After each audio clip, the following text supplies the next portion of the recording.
This is our thornycroft. We think it's in the late teens or early 20s model. I reckon it's about a 5 tonner by the springs. There's my hand as a scale, the size of the springs. Has a massive worm drive diff. Only rear wheel brakes, as was common at that stage, mechanical. There's the arms onto those shoes. Tail shaft runs through here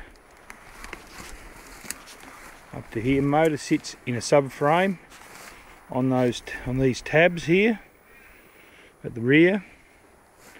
Motor's in the shed, it's on another video. And then there's a rubber bushed engine mount, round engine mount on the front of the motor's frame, bolts onto those holes, and the crank handle comes through the middle.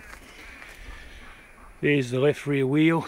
You can see the brake drums. The bearings are plain bronze bushes or brass bushes on the axles. That's the brake drum on the inside there. Conventional steering. Everything's all the loose bits are in the shed. Okay, and the guards.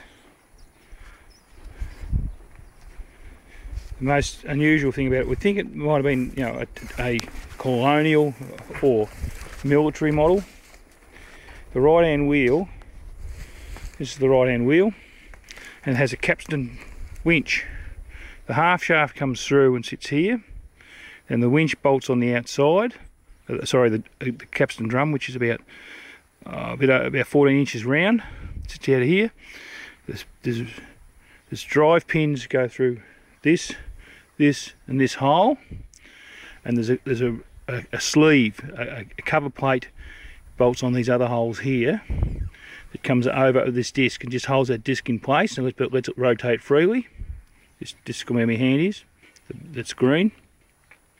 So you pull these other 3 pins, that disc can rotate with the drum. The wheel sits still.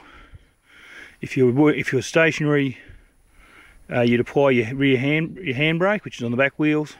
The foot brake, which I think in these days was regarded as the emergency brake, is actually on the tail shaft on the back of the gearbox.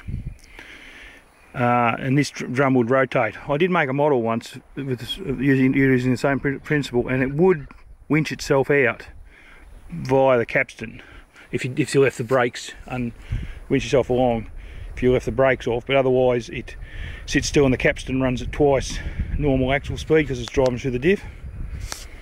And that's about it. We'll link this with 2 other videos to show the engine and the capsten itself and the half shafts and tail shaft.